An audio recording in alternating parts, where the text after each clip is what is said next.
Hey, I'm George Jackson. Faith does not prove that God exists. Faith does not prove that God exists.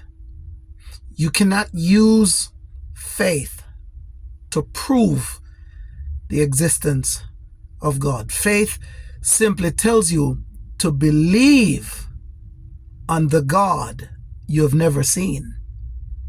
You've never touched him, you've never seen him, but you believe he exists. Do not accept any teaching that tells you faith is proof that God exists. Faith does not prove that God exists. There is no proof in your faith for the existence of God. I'm going to show you how unique God is. When you read Hebrews chapter 11, now faith is the substance of things hoped for. Stay with the word now. It is what is called an ascending word. Why is the narrative ascending?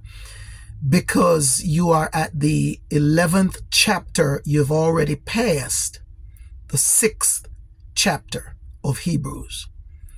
So when the writer said, now faith, he's saying, get ready. I'm about to tell you something about faith that I didn't explain in previous verses. Previous verses such as Hebrews chapter 6 and verse 11, that you should not get rid of the assurance of hope, but that you must diligently apprehend the assurance of hope. I'm going to show you something about that word assurance. Watch this carefully, because you cannot read the Bible part by part, leaving out other parts. It's all connected. Now, let me break down for you the concept of faith. God gives us faith. To every man is given a measure of faith. So we don't all have the same faith. We don't all have the same amount of faith. We don't all have the same quality of faith. It's measured and it's given to us. We didn't apprehend faith on our own. It was given to us. And to every man is given a measure of faith. I'm wanting to show you what God does with us, because faith does not prove that God exists. And so faith is actually secondary to hope. What? Wait, you ain't heard anything yet. Faith is secondary to hope, because faith is the substance of things you've already hoped for. You don't hope and then have faith. What did I say? You don't have faith and then hope. You hope first, and then you have faith, because faith is the substance of things you have already hoped for. There's a foregone conclusion concerning your hope. You've hoped, but now in your hope, you have faith. You believe. Because you see, the distinct difference between hope and faith is that hope sees nothing and believes. Faith imagines what is not there and believe. So faith sees what's not there and believes. So then faith is the substance. When you talk about substance now, you're getting into something now.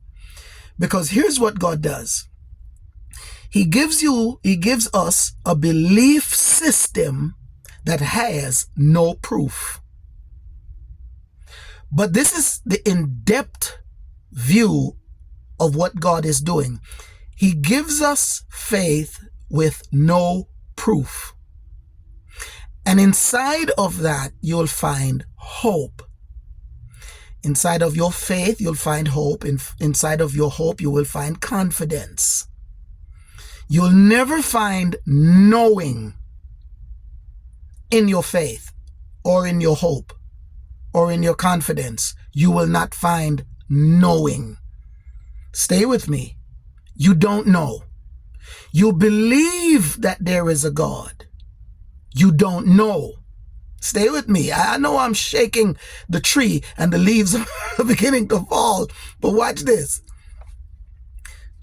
God is so good that what he does, he takes the faith that he gives us that has no proof, and he puts inside of that faith and that hope and that expectation and that confidence assurance.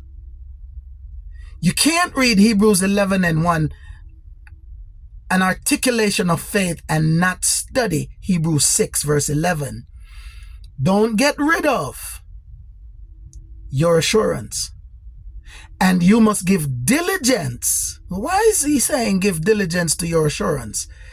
Because assurance is greater than faith. Assurance is greater than hope. Assurance is greater than confidence. Assurance is even greater than knowing. Because what God does is, this is how great he is. He gives us something and then assures us. He gives us faith that can only imagine what's not there. He gives us hope. He gives us confidence. But inside all of that, he gives us the assurance. There is nothing in faith, in hope, in confidence, in knowing that is greater than assurance. God puts an assurance in us. Do you understand how many people out here with the assurance of the existence of God? In other words, he gives us something that is so similar to knowledge that it causes you to think that you know. Assurance runs parallel to knowledge. And the assurance, watch this, I'm not done. I'm going in. Come on with me. Let's go on in. What kind of assurance did he give us that resembles knowing so much? He gives us calm assurance. Not just assurance. He gives us calm assurance. So the assurance that we have is so calm that it makes knowledge look like we really don't care about you, knowledge, because we have the assurance.